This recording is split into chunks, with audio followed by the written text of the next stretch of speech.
Halo pemirsa Kompas TV dimanapun Anda berada, jumpa lagi di Obrol, sebuah tayangan yang akan menghadirkan sosok-sosok inspiratif dan juga narasumber spesial buat kalian semuanya pemirsa Jawa Pos TV. Dan kembali bersama dengan Tori Andromeda untuk hari ini, tentunya kita ada di episode spesial, segmen spesial, yaitu Pilkada Serentak 2024 menuju AE1.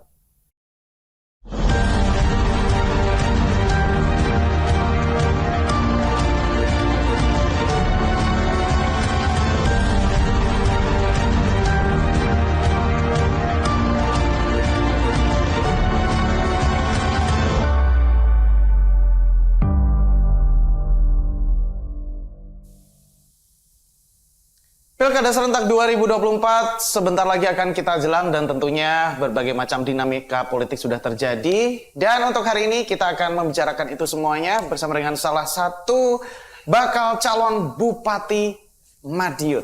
Nah, tentunya sudah tidak asing lagi, beliau sudah terkenal sekali sepertinya ya. Wajahnya sudah ada di mana-mana, apalagi beliau merupakan mantan Bupati Madiun juga untuk periode 2018-2023. Langsung saja, tidak lain tidak bukan, beliau adalah Bapak Haji Ahmad Dawami Esos. Assalamualaikum warahmatullahi wabarakatuh. Assalamualaikum warahmatullahi wabarakatuh. Apa kabar? Alhamdulillah baik, sehat. Sehat. Saya mungkin boleh memanggilnya kalau akrabnya tuh Pak Kajimbing gitu ya. Boleh ya Pak ya? Boleh. Ya, Pak Kajimbing, sekali lagi terima kasih banyak sudah meluangkan waktunya untuk mampir-mampir ke Jawa Pos TV, apalagi dengan persiapan Pilkada 2024 di bulan November nanti kan pastinya ya semakin repot, semakin intens melakukan safari politik dan lain-lain. Bener gitu nggak sih Pak? Diambil repot-repot. Enggak loh, santai aja. Oke. Jadi bisa dikondisikan lah ya. Wayai repot yo repot, wayai santai yo santai. Dan akhirnya kita bisa ngobrol-ngobrol lagi sama Pak Kajimbing gitu ya. Pak Bing, ini kan ya Pilkada 2024 sebentar lagi akan kita jelang serentak, semuanya merayakan pesta demokrasi juga, memilih calon pemimpin daerahnya masing-masing, terlebih untuk Kabupaten Madiun. Mungkin ya banyak orang yang sudah tahu lah siapa Pak Kajimbing ini, sudah akrab sekali di telinga khususnya masyarakat Kabupaten Madiun. Tapi ya boleh lah Pak, biar lebih sayang lagi, biar lebih cinta lagi. Mungkin karir politik dari awal, karir latar belakang pendidikan, kemudian juga berbagai macam pengalaman-pengalaman boleh di-share lah Pak. Ini mungkin pengen tahu lebih dalam lah profilnya panjenengan gitu. Monggo Pak. Gitu ya? Iya dong. Assalamualaikum warahmatullahi wabarakatuh. Waalaikumsalam. Pada seluruh masyarakat Kabupaten Madiun. Mudah-mudahan sehat selalu semuanya. Amin. Selalu semuanya. Jadi Mas Tori tadi menyampaikan ke saya untuk menyampaikan. Saya lahir di Kabupaten Madiun. Asli Kabupaten Madiun. Desa Sumberjo Madi, Kecamatan Madiun. Kecamatan Madiun itu dulu Kecamatan Lames. Ya. Itu desa. Desa di Kecamatan Madiun itu. Jadi mulai kecil saya di situ, mulai madrasah sampai SMA di Madiun ya. Terus kemudian sekolah di Surabaya. Lulus, kemudian ya kita bekerja. Akhirnya dari dulu memang masuk organisasi. Jadi terutama di Nahdlatul Ulama. Mulai Ansor, maupun NU, di PCNU Kabupaten Madiun, saya pernah bendahara juga, di PWNU juga, PWNU Jawa Timur masuk juga, di Ansor sama, di Ansor di sini, di Kabupaten Madiun, di Bansernya, dan di Ansor wilayah juga. Jadi memang kita background berorganisasi yang dari sisi beliau tersebut. Itu untuk organisasinya, untuk karir politiknya sendiri, Pak Ming? Kalau karir politik, ya itu awal mula saya enggak masuk di zona politik itu, cuman masuk di organisasi yang saya sampaikan tadi. Kemudian saya diminta untuk maju pada saat itu. Akhirnya butuh pertimbangan lama pada saat itu. Ya, lama, ada 6 bulan pada saat Oh itu. ya? Oh, jadi memang pada akhirnya diminta untuk maju menjadi AS1 Kabupaten Madiun. Iya. Itu bahkan butuh sekitar 6 bulan. Iya, untuk Untuk memutuskan. bilang iya. Untuk Oke. bilang. Kenapa? Ya, kita masih punya saudara, masih punya orang tua pada saat itu. Akhirnya ya sama ibu saya diarahkan untuk itu ya. Sama guru-guru saya diarahkan untuk itu ya. Kita jalan. Bismillah jalan pada saat itu. Baru masuk di zona politik. Politik, ya. Berarti politik benar-benar dimasuki setelah pada akhirnya ada tawaran dari partai-partai politik pengusung waktu itu untuk bisa menjadi AS1 Bupati Madiun. Betul. Dan sejak saat itu pula karir politiknya dimulai. Sebelumnya memang tidak pernah aktif di politik. Tidak pernah tergabung atau secara di partai politik tidak pernah. Oke. Dan sampai saat ini juga masih aktif di Nahdlatul Ulama juga ya? Ya, aktif juga. Masih aktif juga. Oke. Kenapa pada akhirnya senang itu untuk berorganisasi, mungkin bertemu dengan masyarakat? Kadang tuh kan kegiatan-kegiatan itu juga cukup menyita tenaga juga, Pak. Menyita energi yang kita harus bersosialisasi ke organisasi 1, 2, dan 3. Apalagi juga ketemu banyak orang, kayak gitu-gitu. Menyenangkan apa sih? Bukan masalah senang atau tidak senang. Tapi kalau sudah prinsip kita hidup itu pengen orang yang paling baik, paling mulia. Orang paling mulia itu orang yang bermanfaat bagi orang lain. Yeah. Dan peluang untuk bermanfaat ketika di posisi itu luar biasa terbuka. Bermanfaat bagi orang lain. Itu aja. Oke. Berarti karena masuk di organisasi salah satunya di Nahdlatul Ulama, pengennya sih bisa bermanfaat untuk banyak orang gitu ya. Bisa sharing-sharing banyak hal, bisa tukar pendapat, ide, gagasan. Kadang ngobrol-ngobrol di warung itu kadang juga ada gagasan-gagasan yang luar biasa yang tercipta gitu ya. Iya. Hanya karena segelas kopi, akhirnya wah ada ide menarik nih. Ya. Banyak inspirasi itu muncul dari semua sisi, semua waktu, segala segmentasi itu bisa. Oke. Setelah masuk ke politik, apa yang dirasakan, Pak Ambing? Semenyenangkan itukah dunia politik pada akhirnya? Ya, kita harus terpacu untuk berbuat baik terus. Berbuat baik, biar manfaat, biar ada gunanya. Dan apa ya? Namanya kalau sudah esensinya, niatnya kita baik, insya Allah apapun yang terjadi, kebaikan semua. Itu yang terpenting.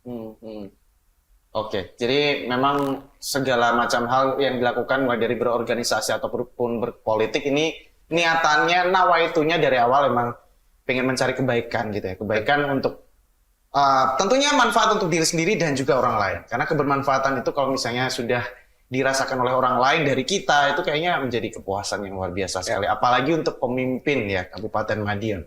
Setelah pada akhirnya memimpin 5 tahun, apa yang dirasakan, Pak Ambing?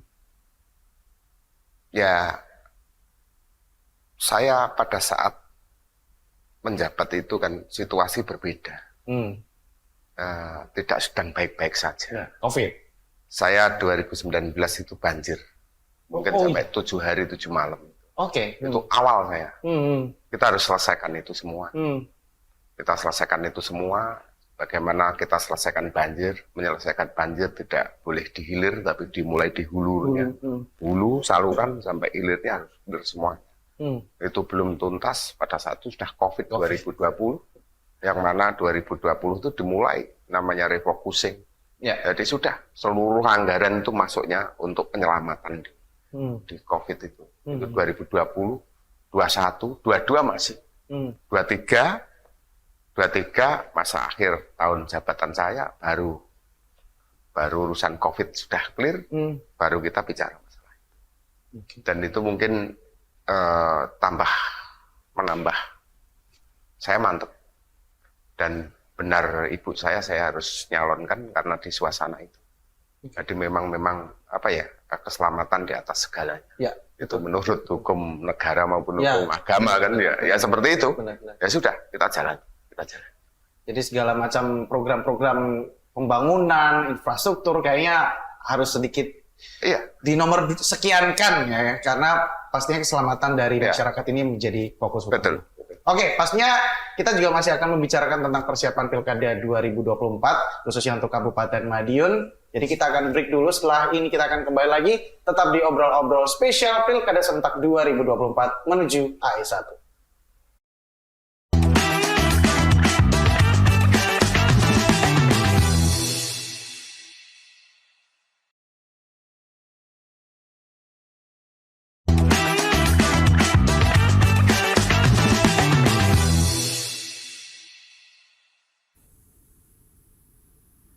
Kembali lagi di obrol-obrol spesial Pilkada Serentak 2024 menuju AE1. Dan tentunya masih bersama dengan Pak Kajimbing. Oke, Pak Bing. Tadi kita sudah, sebenarnya semua orang udah di Kabupaten Madiun ya khususnya. Ini sudah kenal lah siapa beliau. Dan tadi juga sudah lebih dekat lagi dengan profilnya. Nah, kali ini lebih ke intinya nih. Pilkada Serentak 2024 akan menarik sekali membahas ini, bahwa panjenengan sudah memimpin Kabupaten Madiun di periode sebelumnya 5 tahun dengan banyak sekali dinamikanya, seperti yang tadi juga disampaikan, ada beberapa permasalahan yang cukup urgensi juga di waktu itu, ada banjir, ada COVID. Setelah mengalami itu semuanya, pada akhirnya kali ini lagi pengen mencalonkan kembali untuk periode berikutnya. Kenapa? Kok pengen lagi? Bahasanya enggak perkara pengen atau tidak. Ya. Dulu waktu saya di sini sudah saya sampaikan. Mencari jabatan sama menolak amanah itu perbedaannya cukup luar biasa. Ya. Jadi itu yang terpenting. Terus kemudian makna keberlanjutan itu penting juga. Keberlanjutan itu dibutuhkan. Karena apa? Biar tidak ada waktu yang tersita untuk sekedar berubah arah kebijakan. Itu ada waktu yang tersita. Dan kita kejar-kejaran. Seperti kita tahu nanti kita harus persiapkan bagaimana Indonesia Emas 2045. Kan itu ya. Kita kejar-kejaran sama itu. Dan tentunya ketika saya sudah 5 tahun dan pada saat itu saya insya Allah disiplin bahwa keputusan saya itu harus berdasarkan informasi atas dasar data. Data di masyarakat. Seluruh problematika, seluruh permasalahan itu harus terdokumentasi, tercatat dengan baik. Jadi itu yang menjadi pijakan kita. Atas dasar itulah nanti arah dan tujuan akan kita lanjutkan di periode berikutnya ini. Jadi ada misi keberlanjutan yang harus dilakukan lagi ya, Pak ya. Itu artinya kalau misalnya ada niatan untuk melanjutkan pengabdian kepada Kabupaten Madiun yang kemarin sudah dilakukan selama 5 tahun, itu artinya masih banyak PR sebenarnya. Apa PR-nya? PR yang menurut kami itu pada saat COVID itu kan meninggalkan meninggalkan sesuatu perubahan perilaku. Betul. Untuk generasi kita. Untuk generasi kita harus kembalikan. Kita harus menjadi anak Madiun yang asli seperti ini. Madiun itu yang berakhlak, itu ya, berakhlak mulia. Makanya di periode ini saya ambil tema Madiun maju, berakhlak mulia dan berkelanjutan. Karena memang kita krusial di situ. Nanti kita fokuskan yang khusus untuk persiapan generasi. Jadi itu tidak bisa instan. Kita harus kerjakan mulai bagaimana kita jamin pendidikan usia dini. Jadi mulai TK, PAUD, RA, mulai SD, madrasah, SMP, MTS, SMA, aliyah, sampai perguruan tinggi. Untuk persiapan itu, kita harus jamin itu. Meskipun katakanlah ada kewenangan, mungkin ada kewenangan di bawah lembaga dinas pendidikan, lembaga itu di bawah dinas pendidikan maupun di bawah kementerian, tapi itu semua menjadi tanggung jawab kita. Dan lagi bagaimana nanti pendidikan informal yang ada, seperti diniyah, TPA, TPH, ya harus terkonek dengan yang formal itu. Itu sangat penting sekali. Dalam rangka apa? Dalam rangka kita persiapkan generasi kita generasi yang berakhlak mulia. Khususnya Indonesia Emas 2040. Iya, jadi karena esensi semuanya termasuk di situ. Jadi kita bicara berakhlak mulia itu mungkin dari banyak hal. Kita baik sama tetangga itu juga berakhlak mulia. Kita toleransi dengan sesama itu juga berakhlak mulia. Kita ikut serta dalam pembangunan juga berakhlak mulia. Kita pokoknya hal-hal yang baik itu yang harus kita persiapkan untuk generasi. Makanya Indonesia merdeka tahun 1945, 17 Agustus. Dulu 28 Sumpah Pemuda itu 1928 kan? Ada selisih 17 tahun. Dan Sumpah Pemuda dulu 28 sampai akhirnya 17 tahun kemudian baru merdeka. Makanya persiapan untuk generasi, di mana pelaku-pelaku Sumpah Pemuda akhirnya menjadi pelaku-pelaku kemerdekaan sama. Ketika kita nanti akan bicara Kabupaten Madiun yang maju, nah kita harus persiapan itu. Oke Bang Bin, berarti memang intinya adalah keberlanjutan itu sebegitu pentingnya dan regenerasi untuk Kabupaten Madiun itu sebegitu pentingnya sampai pada akhirnya panjenengan mempersiapkan anak-anak muda untuk menyambut 100 tahun Indonesia Merdeka ya nanti 2045. Penting itu, penting sekali. Makanya berkaca dari apapun, ya sudah, kita konsen untuk generasi-generasi itu. Kalau namanya di pemerintahan itu ada urusan wajib. Nah, urusan pendidikan, kesehatan itu sudah kita maksimalkan di urusan-urusan wajib. Kalau ada beberapa hal yang urgensi, mungkin kalau sekarang kita lihat Kabupaten Madiun, ada beberapa hal yang urgensi nggak sih Pak yang harus dilakukan Kabupaten Madiun sendiri untuk saat ini? Yang urgensi kita harus pasca COVID kemarin, yang mana ada pergeseran itu, pergeseran bagaimana IT lebih dominasi daripada silaturahmi. Ya, betul. Ya kan? Betul. Nah, itu harus kita kembalikan. Oke. Marwahnya, makanya tagline kami Madiun maju harus berakhlak mulia dan berkelanjutan. Penting sekali. Apalagi dengan berbagai macam digitalisasi dan teknologi yang saat ini semakin gila ya.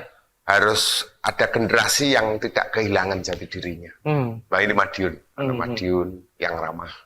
Generasi Madiun yang mampu juga bersaing dengan wilayah-wilayah lain. Itu yang terpenting. Itu artinya untuk peningkatan sumber daya manusia menjadi salah satu hal yang penting ya? Betul. Betul. Itu artinya pendidikan berarti yang menjadi fokus? Pendidikan, tidak hanya pendidikan. Jadi pendidikan tadi sudah saya sampaikan. Seluruh lembaga pendidikan yang ada di Kabupaten Madiun ada untuk anak-anak Kabupaten Madiun, anak-anak muda Kabupaten Madiun, itu semuanya harus kita jamin. Agar nanti outputnya baik untuk Madiun. Baik untuk Madiun. Itu sangat penting. Dan tidak hanya pinter dalam soal ilmu pengetahuan saja, tadi sudah saya sampaikan bagaimana koneksitas antara yang informal kayak diniyah, TPA, TPH itu terkonek dengan lembaga formal, sekolah formal itu. Jadi biar apa? Biar katakanlah kembali normal, kembali lebih baik lagi, kembali lebih baik lagi. Nanti karakternya anak Madiun, karakter yang suka kedamaian, suka berkarya, suka itu. Biar segera muncul. Itu artinya untuk saat ini statusnya mungkin kalau dilihat dari kacamata seorang Ahmad Dawami sudah baguskah atau perlu ada peningkatan? Atau bahkan masih kurang? Kalau ditanya bagus apa tidak, pertanyaannya tidak di situ, tapi kita harus berlomba-lomba punya daya saing generasi kita dengan yang lainnya itu. Jadi mungkin di wilayah lain juga sama, kejar-kejaran soal kita bicara soal generasi. Karena memang betul kemajuan itu di tangan para pemuda, para generasi itu tadi. Kalau kita tidak persiapkan itu, nanti 10 tahun lagi, 20 tahun lagi, yang akan pegang kendali anak-anak kita. Betul. Generasi-generasi kita. Dan ketika regenerasi itu tidak disiapkan, otomatis kita kehilangan sosok-sosok yang mungkin akan menjadi pemimpin, menjadi pembaru. Betul. Untuk daerah begitu ya. Betul. Makanya jaminan terhadap hal itu, termasuk jaminan terhadap kesehatan itu sama. Iya. Karena ketika bicara generasi, kita bicara kesehatannya seperti apa, ya kan? Ketika kita bicara kesehatannya seperti ibunya seperti apa. Makanya kalau ada kata-kata, kalau pengen generasi peradaban itu rusak, yo orang pinter bilang kalau pengen peradaban rusak, rusaklah ibu-ibunya, rusaklah guru-gurunya, rusak. Ya. Makanya kita tidak boleh ibu-ibu, guru-guru semuanya itu harus kita angkat supaya apa? Bisa melahirkan generasi-generasi yang hebat dan luar biasa. Betul, itu yang betul. Yang tentunya sehat, yang pinter, yang juga berakhlak tadi. Betul. Itu butuh intervensi yang. Ya. Jangan sampai katakanlah degradasi terhadap guru, baik guru secara keilmuan di sekolahan maupun guru informal di pondok, di sekolah informal itu terdegradasi, jangan sampai. Ya. Terus ibu-ibu juga seperti itu, makanya harus dijamin. Oke. Segmen berikutnya masih akan hadir dan sepertinya pembicaraan kita semakin seru. Jadi jangan kemana-mana, tetap di obrol-obrol spesial Pilkada Serentak 2024 menuju AE1.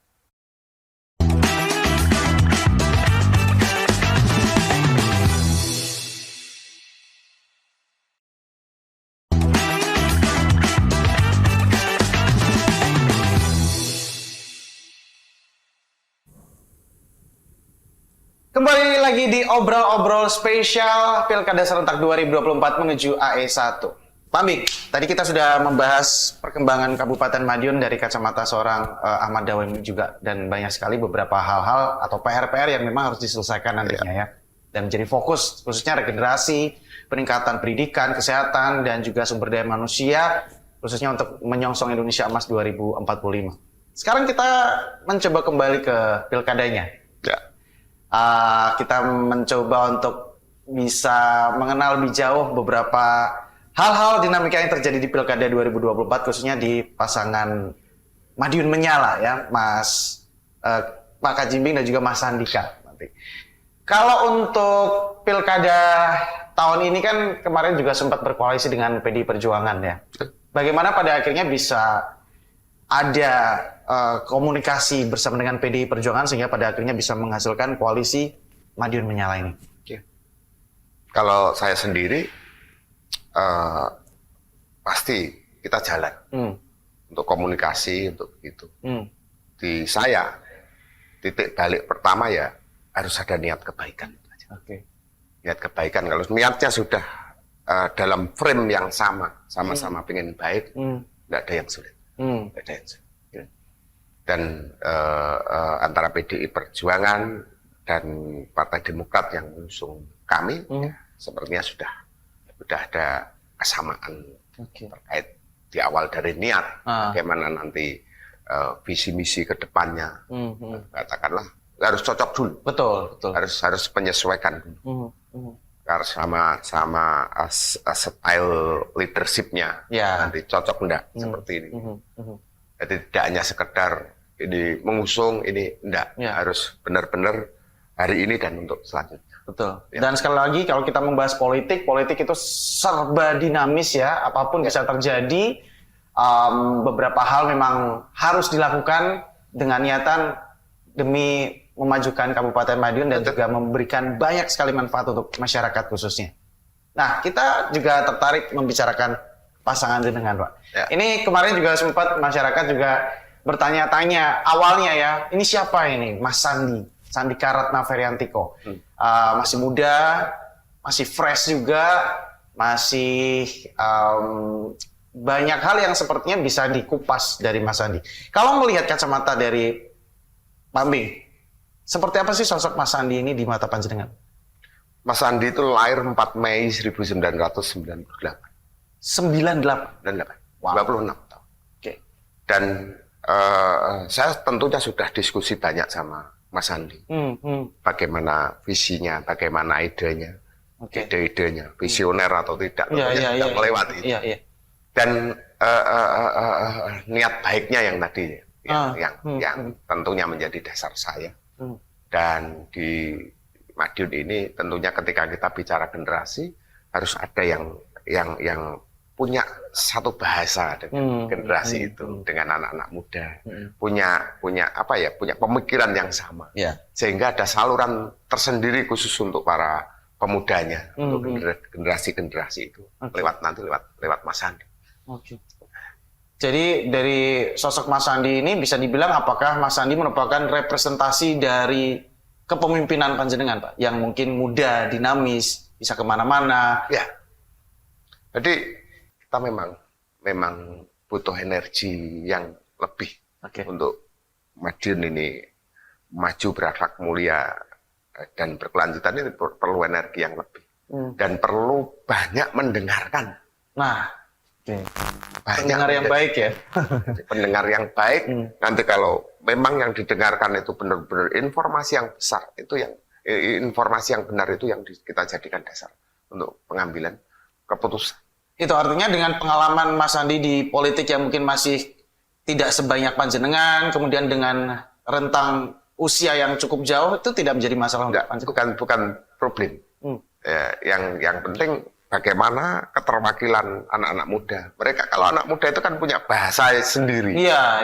Bahasa style sendiri. Punya apa ya? Butuh ekspektasi sendiri. Betul. Yang penting kita dorong, ayo, wes pokoknya generasi Madiun harus yang keren lah. Oke. Mas Sandi akan bisa mewakili anak muda yang ada.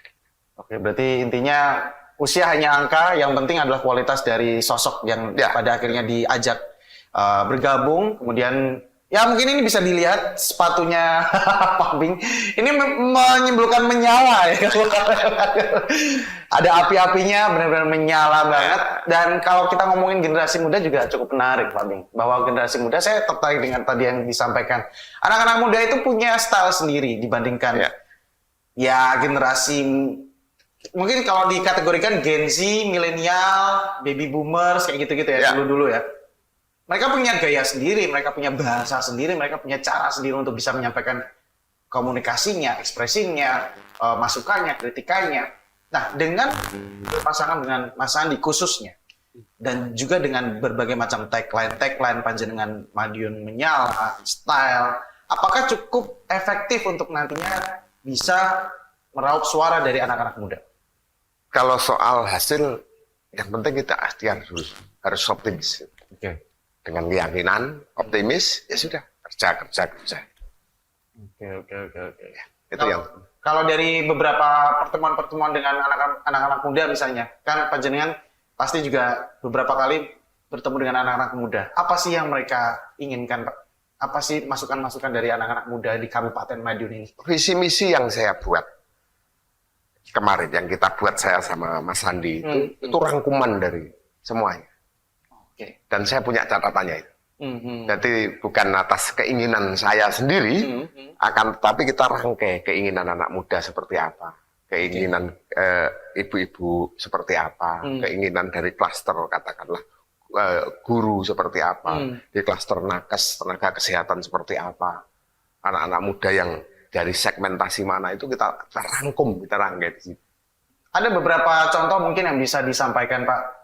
Contoh misalnya suara-suara dari anak-anak muda itu apa sih untuk Kabupaten Madiun, pengennya tuh seperti apa misalnya? Beberapa anak-anak muda kan kita lihat cukup akrab dengan dunia ekonomi kreatif misalnya. Ya, jadi begini. Ini satu saya bocorin. Ya. Belum saya keluarkan sebenarnya ini. Anak muda itu butuh wadah. Ya. Sepertinya hampir semua daerah seperti itu ya. butuh wadah atau hub itu tadi. Betul. Jadi pusat bagaimana anak-anak muda, ibu-ibu, semuanya, perempuan, atau bahkan anak-anak, dan pelaku ekonomi kreatif, ya kan? Ya. Itu butuh satu wadah hub, itu pusat, menjadi pusat kegiatan. Ya. Nah, pusat Pusat kegiatan berkumpul. untuk bertumbuh kembang, berkolaborasi di situ. Oke. Nanti kita akan persiapan itu. Oke, ini salah satu bocoran juga ya bagaimana pada akhirnya kalau di Kabupaten Madiun sendiri belum ada berarti saat ini. Atau mereka masih nongkrong-nongkrongnya, kumpul-kumpulnya juga di beberapa tempat-tempat yang belum secara spesifik. Ini konsepnya hub ini untuk kegiatan para pemuda, pelaku ekonomi kreatif, para olahragawan, terus pelaku budaya, pelaku seni. Nanti kita pengen ada satu tempat untuk bersama-sama bertumbuh kembang dan berkolaborasi di situ. Oke, mantap. Berarti memang di situ dipersiapkan untuk teman-teman muda yang ya sekali lagi cukup dekat dengan ekonomi kreatif, mulai dari musisi mungkin, budayawan, Kita akomodir di situ. semuanya ya, termasuk atlet misalnya. Ya, termasuk pelaku seni budaya, termasuk bahkan para orang tua. Ya, bisa. Bisa. Oke. Karena biar apa? Biar tidak kehilangan jati diri kita orang Madiun. Betul. Itu yang penting. Karena yang namanya anak muda itu selalu dinamis ya, selalu menerima banyak hal baru, tapi tidak lupa juga dengan orang-orang tua yang pastinya juga bisa mengarahkan bahwa identitas dari Kabupaten Madiun ini juga jangan sampai hilang gitu. Boleh menerima hal-hal baru dari luar, tapi jangan sampai lupa kampung halaman sendiri, Madiun. Semakin menarik, dan nanti kita akan lanjutkan lagi untuk segmen berikutnya. Jadi jangan kemana-mana, tetap di obrol-obrol spesial Pilkada Serentak 2024 menuju AE1.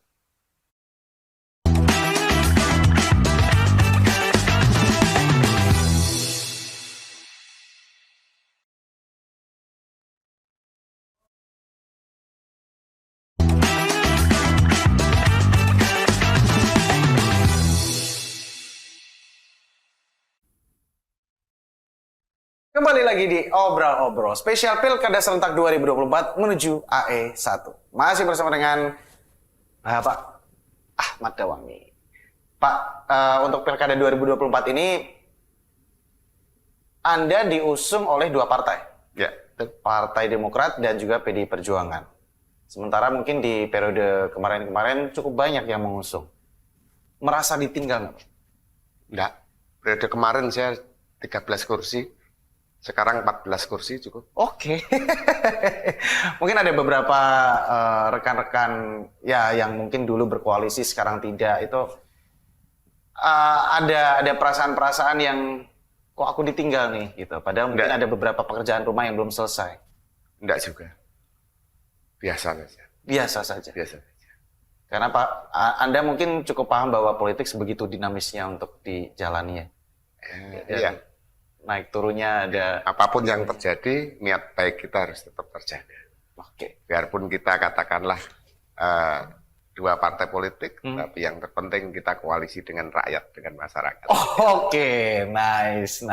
Yang penting koalisinya dengan rakyat ya, dengan masyarakat. Ya. Dan kembali ke dua partai politik tadi, Partai Demokrat dan juga PDI Perjuangan.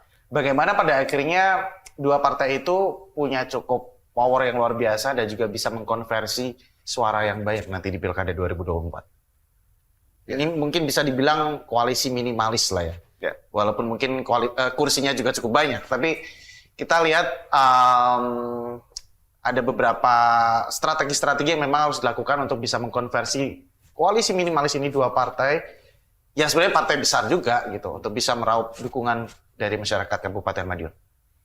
Ya, tentunya nanti jalur yang ada akan kita lewati semua. Dan saya tidak mungkin buka itu kan. Oke. Bagian dari strategi. Kerahasiaan bagian dari strategi. Setidaknya bagaimana menjaga soliditas. Soliditas, kalau niatnya dari awal itu sudah sama-sama baik. Sudah solid itu. Oke. Sampai apapun yang terjadi tetap solid. Untuk pertemuan-pertemuan yang sering dilakukan, untuk safari-safari politik yang dilakukan? Ya punya style sendiri-sendiri, punya cara sendiri-sendiri. Yang terpenting kita sebanyak mungkin kita dekati masyarakat, rakyat, semuanya. Itu yang terpenting. Yang penting sudah ada kesamaan visi misi tadi ya Pak ya, Sudah. antara Ya, Partai Demokrat, PD Perjuangan. ya. Ya walaupun mungkin ada beberapa ya ADART partai yang masing-masing punya pakem sendiri, tapi ketika sudah satu visi misi, oke kita Ya, sepakat untuk. kalau kita bicara kepemimpinan, leadership di Kabupaten Madiun, sepakat. Tidak ada apa-apa. Oke. Aman. Oke. Solid itu. Aman dan solid. Seberapa sering melakukan safari politik untuk saat ini? Menemui masyarakat, mungkin berjumpa dengan mereka langsung melakukan komunikasi mungkin di warung-warung mungkin Terus, setiap hari pokoknya jalan terus kita. jalan terus. Oke. Mungkin ada beberapa catatan-catatan dari partai politik sendiri yang nanti akan mengganggu style panjenengan nggak ketika misalnya seorang Ahmad Dawami ini dari dulu sampai sekarang seperti ini, atau mungkin ada beberapa hal yang mungkin bisa berubah karena kehadiran partai politik tertentu atau bahkan gaya kepemimpinan dari misalnya Mas Sandi misalnya. Ya. Jadi kalau dari frame nasional sama di Indonesia itu tetap bagaimana nasionalis religi itu berjalan beriringan bersama-sama. Itu sama di sini. Jadi jelas platformnya sudah jelas. Bagaimana PDI Perjuangan, bagaimana Demokrat, sudah. Bagaimana saya sendiri, bagaimana Mas Sandi, insya Allah bisa mewakili semua. Perlu keputusan yang cukup lama kemarin pada akhirnya bisa memilih Mas Sandi, Pak, untuk menjadi pasangan di pilkada kali ini. Ya tentunya keputusan itu kita ambil ya dohiron wa batinan. Tetap kita jalankan itu. Tidak boleh tergesa-gesa, tidak boleh. Dan itu ketika kita sudah memantapkan di situ ya sudah kita mantap. Ada beberapa orang juga yang sekali lagi bahkan masih ragu-ragu ya dengan sosok-sosok yang diusung karena mungkin belum berpengalaman, karena terlalu muda, atau bahkan karena terlalu tua juga. Jadi ada beberapa keraguan-keraguan masyarakat yang memang harus dijawab dari visi misi yang nanti juga akan dijalankan seperti itu. Tapi kalau kita sedikit melihat visi misi panjenengan, apa yang diutamakan nanti untuk Kabupaten Madiun sebenarnya? Kita punya 10 dasa cita. Dasa cita. Itu di misi yang dasa cita itu adalah kerangka besar, rumah besarnya di situ. Nanti kita breakdown menjadi program dan kegiatan ke bawah. Dari visi apa? Visi Madiun maju, berakhlak mulia, dan berkelanjutan. Nanti itu yang akan menjadi platform kita dalam RPJM kita. Yang tentunya secara teknokratik sudah linear dengan provinsi, dengan pusat. Kita akan bebarengan di situ. Kalau kita melihat dasa cita tadi, visi misi, pertanyaan saya, apa yang akan dilanjutkan dan apa yang akan menjadi pembaharuan? Yang dilanjutkan tetap ADD 20%. Kita lanjutkan. Karena hasilnya memang maksimal. Dan semuanya bisa berjalan dengan baik. Di periode kemarin, kita bisa atasi COVID, atasi banjir itu karena kekuatan dari desa juga. Kebersamaan itu. Alokasi dana desa ya? Ya, yang alokasi dana desa. Itu pasti akan dilanjutkan? Lanjut itu. Lanjut. Yang akan menjadi pembaruan?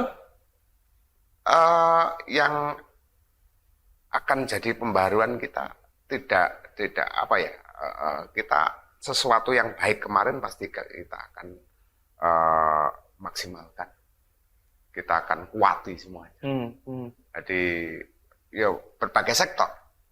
Bagaimana kita melakukan penguatan dan perlindungan terhadap petani.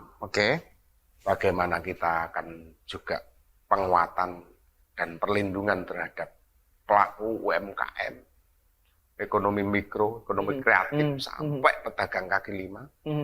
Karena itu memang penyangga ekonomi. Bagaimana kita punya skema untuk menarik investasi. Kita akan jalankan itu semua. dengan situasi dan kondisi yang paling update. Tentunya tadi yang awal-awal ketika kita bicara pendidikan dan kesehatan sangat penting. Termasuk pariwisata, bagaimana daya saing pariwisata kita harus punya daya saing. Betul. Karena kalau kita melihat Kabupaten Madiun juga sebegitu luasnya ya Pak ya, dari ujung utara sampai Caruban, Bejayan ya kan, ujung selatan mungkin sampai mana? Dolopo, mungkin timur sampai Kare, barat sampai Jiwan. Itu cukup susah juga untuk mengakomodir beberapa wilayah-wilayah di Kabupaten Madiun yang menyebar gitu. Kita melihat beberapa pencapaian-pencapaian kemarin juga. Kadang masyarakat itu tidak sadar bahwa ada beberapa kebermanfaatan yang sudah dirasakan dari kebijakan pemerintah daerah. Misalnya mereka tidak sadar ternyata harga-harga kebutuhan pokok sudah mulai murah. Beberapa hal sudah dimudahkan. Tapi mereka terkadang masih melihat infrastruktur. Nah, ini salah satu yang gampang sekali dilihat dan dirasakan. Contoh kemarin Madiun Padang Cinglang ya, dengan penambahan lampu-lampu jalan yang banyak. Itu nanti apakah masih menjadi prioritas penambahan beberapa infrastruktur, kemudian pembangunan-pembangunan yang fisik ya? Seperti apa Pak? Jadi kita harus punya skema inovasi terhadap pembiayaan. Termasuk contohnya KPBU APJ Lampung. Dan itu akan kita lanjut. Itu akan dilanjutkan? Akan kita lanjutkan. Karena memang ada pengiritan, ada penghematan dari sisi situ, dan ada kemanfaatan dari situ. Bagaimana spot-spot baru muncul, dan terutama angka kecelakaan turun. Itu by data terbukti ya? Kita pelajari seperti itu. Wow, hemat. Dulu katakanlah beban untuk Pemkab membayar penerangan lampu jalan itu berapa, hari ini berapa, itu penghematannya luar biasa. Hampir 50%. Wow, Makanya harus kita lanjutkan. Nanti di titik-titik yang belum akan kita. Sampai semuanya, karena akan membawa dampak. Jadi industri jasa, investor jasa itu akan masuk ketika suasananya sudah baik seperti itu. Dengan program kemarin Madiun Padang Cinglang dengan penambahan banyak sekali, berapa ribu kemarin Pak? Lampu jalan? 7.000 sekian. 7.000 sekian. Itu pada akhirnya terbukti mengurangi angka kecelakaan, karena sekali lagi kalau malam gitu beberapa jalan-jalan nggak ada lampunya, dan ya ada banyak sekali potensi-potensi kecelakaan terjadi, dan mungkin kriminalitas juga berkurang mungkin ya. Turun. Karena ya semakin gelap jalan, otomatis banyak orang-orang jahat yang bisa melakukan berbagai macam tindakan kriminal, tapi dengan banyaknya lampu. Termasuk nanti infrastruktur, bagaimana infrastruktur yang terintegrasi, terkoneksi. Antara apa? Antar pusat-pusat pertumbuhan ekonomi. Antar pusat-pusat pertumbuhan ekonomi dengan pusat layanan, dengan spot baru. Sadar tidak sadar, lampu memunculkan spot baru. Nice. Jadi gara-gara lampu ada beberapa efek-efek yang pada akhirnya bisa dimanfaatkan, kebermanfaatannya di masyarakat. Segmen terakhir masih akan hadir setelah ini, jadi semakin seru dan semakin panas sebelum kita. Jadi jangan kemana-mana, tetap di Obrol-Obrol Spesial Pilkada Serentak 2024 menuju AE1.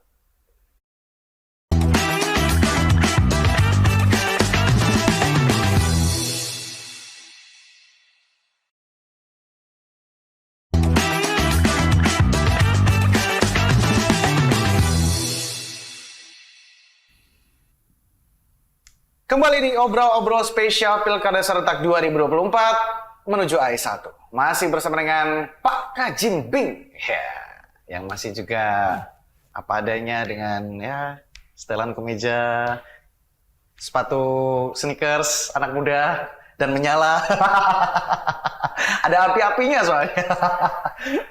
Oke, Pak Ambing, panjenengan kan sudah merasakan kursi yang cukup nyaman di eksekutif menjadi Bupati Madiun ya di periode kemarin, merasakan menjadi pemimpinnya masyarakat Kabupaten Madiun, melakukan berbagai macam program-program kebijakan, dan itu menang dalam arti kemarin memang berhasil menjadi bupati ya. Untuk kali ini Pak Ambing, apakah siap menang lagi atau bahkan siap kalah? Kewenangan kita berikhtiar. Hasil urusan yang di atas. Urusan Allah Subhanahu wa Ta'ala. Yang penting kita serius. Itu saja. Ya. Penentu semuanya yang di atas. Berarti apapun yang terjadi, kewenangan kita ikhtiar, hasil terserah yang di atas. Oke. Berarti ya semuanya diserahkan pada Allah Subhanahu wa Ta'ala. Itu kalaupun misalnya kalah, ya udahlah, itu memang kehendak ya. Tapi bayangkan saja ini menang. Menang lagi. Duduk lagi di AE1 Kabupaten Madiun. Siap dikritik lagi kah? Atau bahkan siap dihujat oleh masyarakat kalau misalnya ada beberapa kebijakan-kebijakan yang kurang tepat, yang salah, yang lain-lain? Ya memang tugas kita mendengarkan keluhan masyarakat. Tugas kita salah satunya itu. Dan menyelesaikan seluruh permasalahan. Artinya kita sudah 5 tahun sudah masukan kita terima, kritik kita terima, bahkan ya yang enak dan yang nggak enak ya sudah. Tapi yang paling penting ada 2 hal. Ada 2 hal. Kalau jadi pejabat ya harus siap mendapat kritik. Ya. Karena kritik itu akan menjadi spirit kita untuk baik juga. Tapi kalau pejabat sekaligus jadi bapak, tidak boleh gampang marah juga. Ya kan? Karena macam-macam yang ada di sini macam-macam. Betul. Dan semuanya menjadi tanggung jawab kita. Yang baik tanggung jawab kita, yang kurang baik pun juga kita punya beban di situ. Mulai dari masukan yang baik dan membangun sampai kritik-kritik yang menjatuhkan pun pernah dirasakan. Sudah, pernah. Oke. Apa yang dirasakan Pak ketika memang pernah mendapatkan kritik-kritik, bahkan mungkin bukan kritik ya, hujatan mungkin ya dari masyarakat atau netizen ya, yang mungkin ada beberapa orang yang mungkin cara penyampaiannya baik, tapi ada beberapa orang yang cara penyampaiannya sangat tidak baik dan tidak beretika mungkin di media sosial khususnya. Apa yang dirasakan ketika mendapatkan komentar seperti itu? Saya ketika mendapat masukan itu pasti saya telah. Saya lihat. Saya tidak pernah diamkan itu. Benar atau tidak kita lakukan. Kalau memang benar, ya ada yang perlu dirubah, kita rubah. Ada yang perlu kita selesaikan, kita selesaikan. Jadi kalau masukan, kritik itu, kita nyikapinya seperti itu. Dan penting itu. Itu penting. Itu penting. Kalau saat dihujat, ya pada posisi ini kan harus siap semuanya. Betul. Dan itu tidak masalah. Ya. Nabi Muhammad saja juga sebagai nabi aja pernah dihujat, bahkan lebih dari dihujat, diancam dibunuh.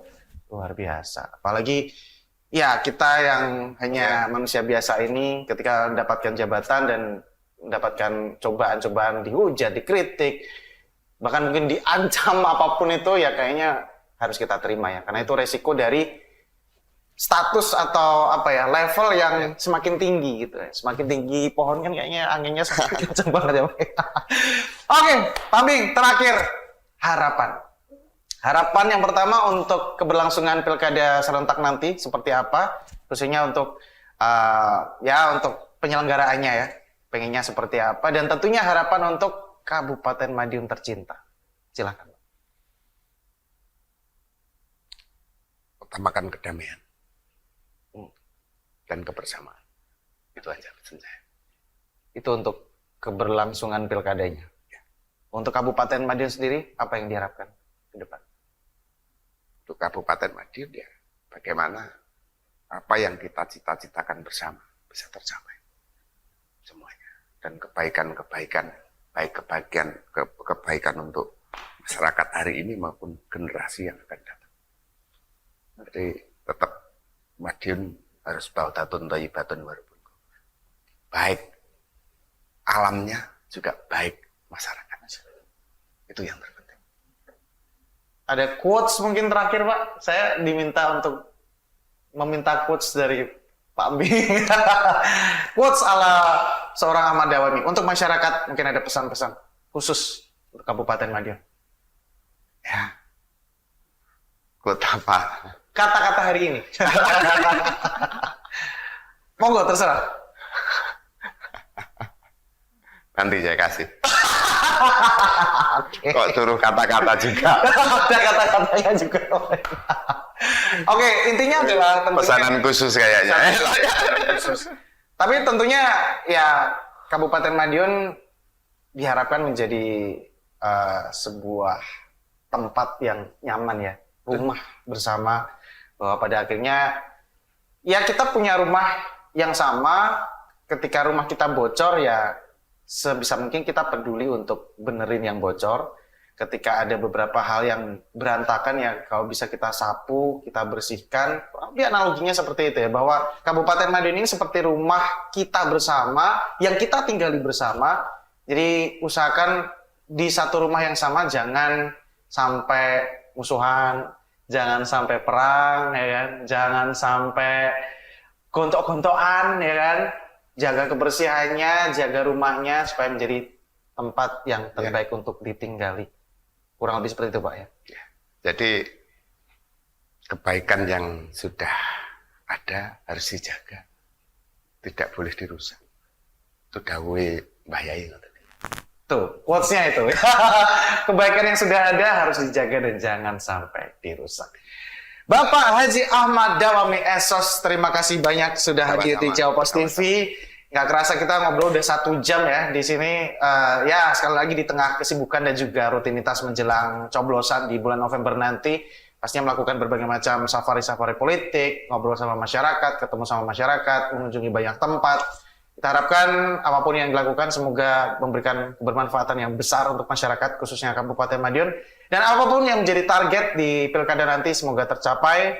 Semoga kita bisa tetap rukun terus, adem ayem. Siapapun yang menjadi pemimpin nantinya, kita harus dukung program-programnya, visi misinya, supaya Madiun, Kabupaten Madiun, bisa menjadi rumah terbaik untuk bisa kita tinggali. Sekali lagi terima kasih Pak Kajimbing. Terima kasih. Sehat semuanya. Sehat semuanya, terima kasih, sukses selalu, dan terima kasih juga buat pemirsa Jawa Post TV yang sudah menyimak obrolan kita untuk hari ini bersama dengan Bapak Haji Ahmad Dawami Esos atau lebih akrab disapa Pak Kajimbing ya, di program Obrol-Obrol Spesial dalam rangka Pilkada Serentak 2024 menuju AE1. Pastinya kita harapkan Pilkada Serentak 2024 bisa menjadi momentum yang bisa mempersatukan kita dan kita bisa mendapatkan banyak sekali manfaatnya dari pemimpin yang nantinya akan terpilih untuk Kabupaten Madiun khususnya.